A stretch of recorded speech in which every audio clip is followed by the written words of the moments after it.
Supreme court मुल्क की आला तरीन हुँ। अदलिया है और एक फैसला उन्होंने दिया।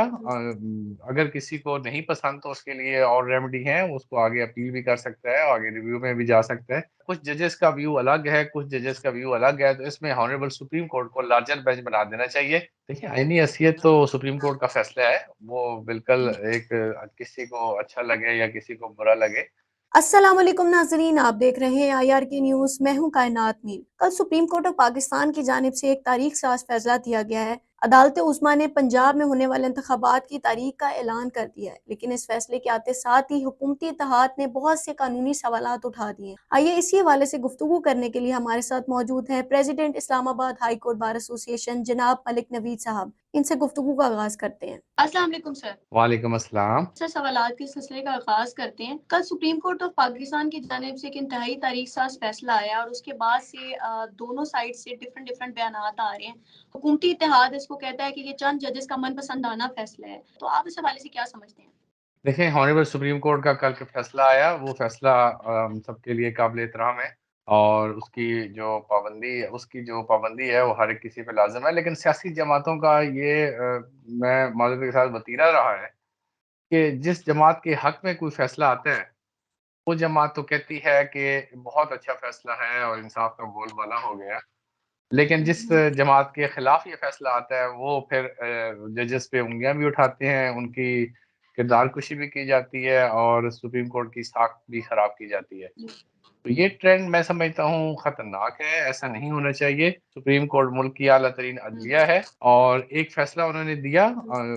अगर किसी को नहीं पसंद तो उसके लिए और रेमेडी है, उसको आगे अपील भी कर सकता है, आगे रिव्यू में भी जा सकता है।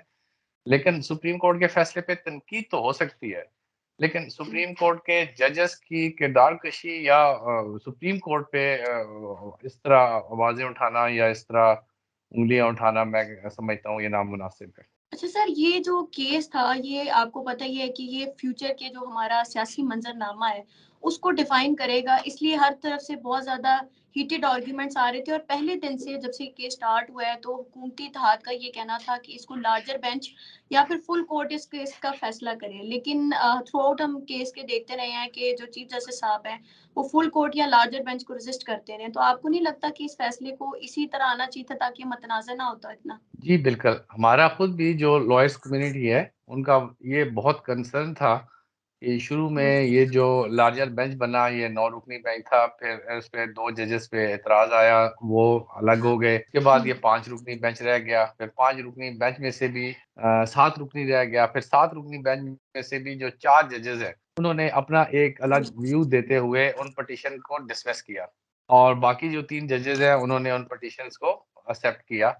तो इसमें मेजॉरिटी व्यू ये था कि चूँकि कुछ जजेस का व्यू अलग है, कुछ जजेस का व्यू अलग है, तो इसमें हॉनरेबल सुप्रीम कोर्ट को लार्जर बेंच बना देना चाहिए, ताकि किसी को ये एतराज़ ना रहे कि कोई फैसला 3-4 से है या 4-3 से है, क्योंकि काफ़ी ये इश्यू चलता रहा। जी, कुछ जी। लोग ये कहते थे कि ये 4 जजेस का फैसला है, लिहाज़ा ये पिटीशन डिसमिस है, उस डिसमिसल की भी 2-3 वजूहात थी हुँ, और ज़्यादातर लोगों का ये मौक़िफ़ था कि चूँकि वो बेंच से अलग हो गए थे और जो समाअत हुई वो 5 रुकनी बेंच ने की और 5 रुकनी बेंच ने जो फैसला दिया वो 3-2 की अक्सरियत से दिया, लिहाज़ा वो फैसला जो है वो इस हवाले से वो जो पिटीशंस हैं वो एक्सेप्ट हुई हैं। तो ये डिस्प्यूट रहा और मेरा ख़्याल जी। है कि बड़ा बेहतरीन तरीका था, इसमें जो लॉयर्स कम्युनिटी है या पाकिस्तान बार काउंसिल है, वो भी सुप्रीम कोर्ट में पेश हुई। उन्होंने भी ऑनरेबल चीफ जस्टिस साहब से रिक्वेस्ट की कि चूँकि थोड़ा-सा जो अवाम में तासर जा रहा है, वो ये तासर जा रहा है कि सुप्रीम कोर्ट के जजेस में डिवीज़न है, तो उस को दूर करने के लिए आप ऐसा करें कि इसमें लार्जर बेंच बना दें। सर, ये जब से ये फैसला आया तो हुकूमती इत्तेहाद की जानिब से तो बार-बार कह रहा है कि हम इस फैसले को नहीं मानते हैं। तो अब आपके नज़दीक उनके पास क्या ऑप्शन है कि वो किस तरीके से इस केस को या फर्दर चैलेंज कर सकते हैं? ये क्या इसकी कानूनी ऑप्शंस मौजूद हैं उनके पास? देखें, आर्टिकल 184(3) ऑफ द कॉन्स्टिट्यूशन में जिसके तहत ये हुँ, 100 मोटर नोटिस लिया गया और इस केस की इब्तिदा हुई, उस हुँ, हवाले से बड़े अरसे से जो लॉयर्स कम्युनिटी है और जो सीनियर लॉयर्स हैं, वो ये बात कर रहे थे कि चूँकि वो एक चीफ जस्टिस की अपनी एक मंशा होती है, उसके मुताबिक वो 100 मोटर नोटिस ले सकते हैं। लिहाज़ा उसमें हुँ, कुछ ऐसी अमेंडमेंट होनी चाहिए कि उसका जो इस्तेमाल है, उसको बड़ा महदूद होना चाहिए, जो फंडामेंटल राइट्स से मुतल्लक जो केसेज़ है हुँ, सिर्फ़ उस हद तक होना चाहिए। तो इस दफ़ा जो हुकूमत है उन्होंने ये किया कि एक जो है बिल पास किया।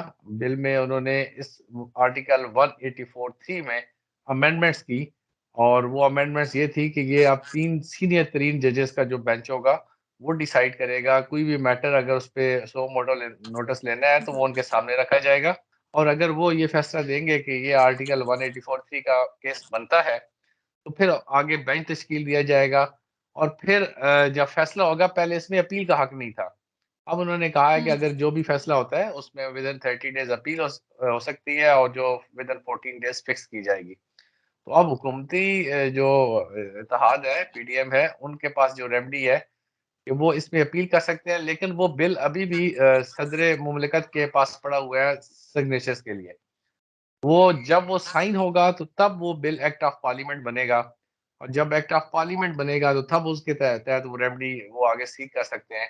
लेकिन जब तक वो साइन नहीं होते तब तक वो बिल नाफिजुल अमल नहीं है। सर, ये बार-बार कहा जा रहा है कि supreme court of Pakistan election की तारीख देने की मिजाज नहीं है। तो क्यों सुप्रीम कोर्ट की जानिब से एक मखसूस तारीख का ऐलान किया गया? ये भी एक नैरेटिव है जो काफ़ी ज़्यादा अवाम के अंदर बिक रहा है। आप इसके ऊपर कोई कानूनी राय दीजिएगा।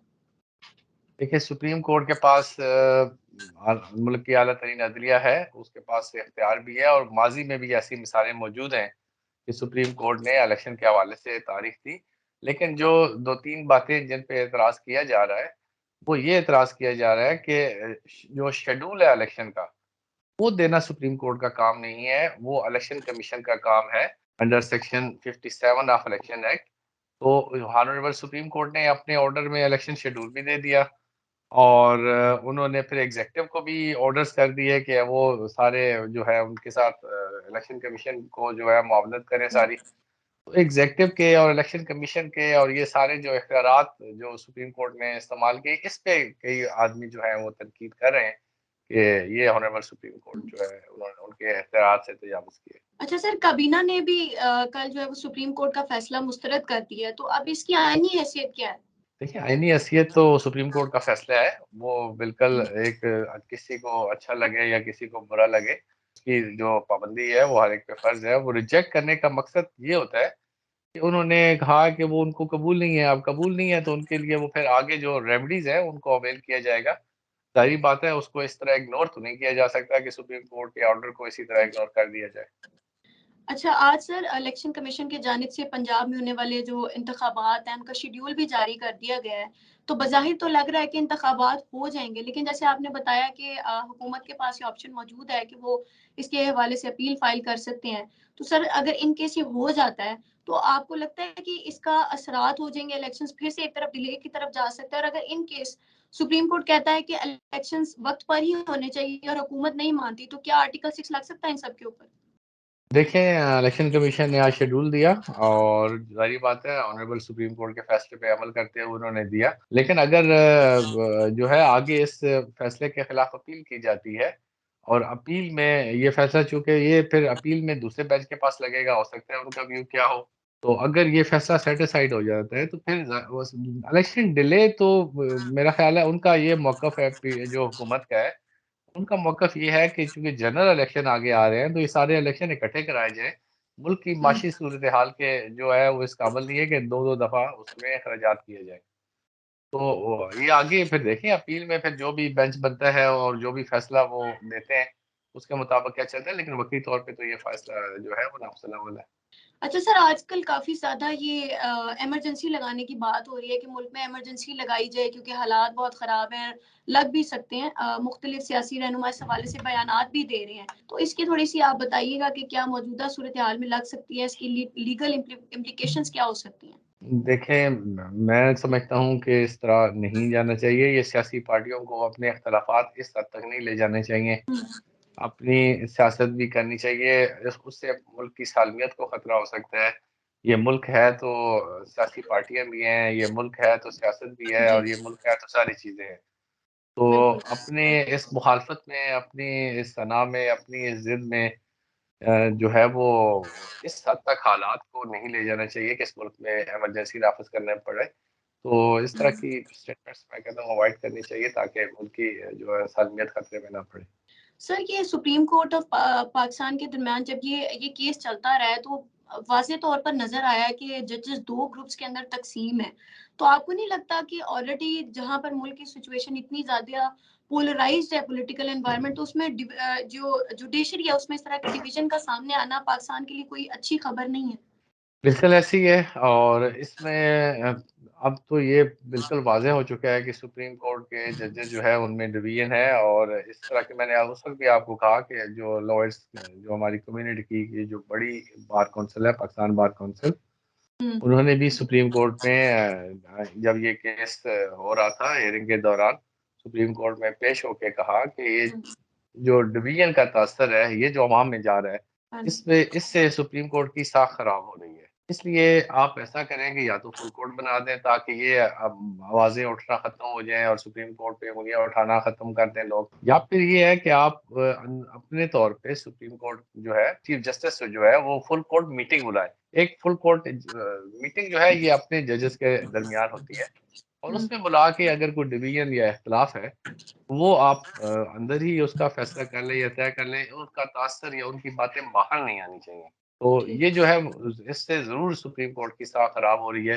इस वक़्त हुँ। सुप्रीम कोर्ट वाज़ह तौर पे 2 हिस्सों में तक़सीम है, जिनमें से आधे जजेस का व्यू कुछ और है और आधे जजेस का व्यू कुछ और है।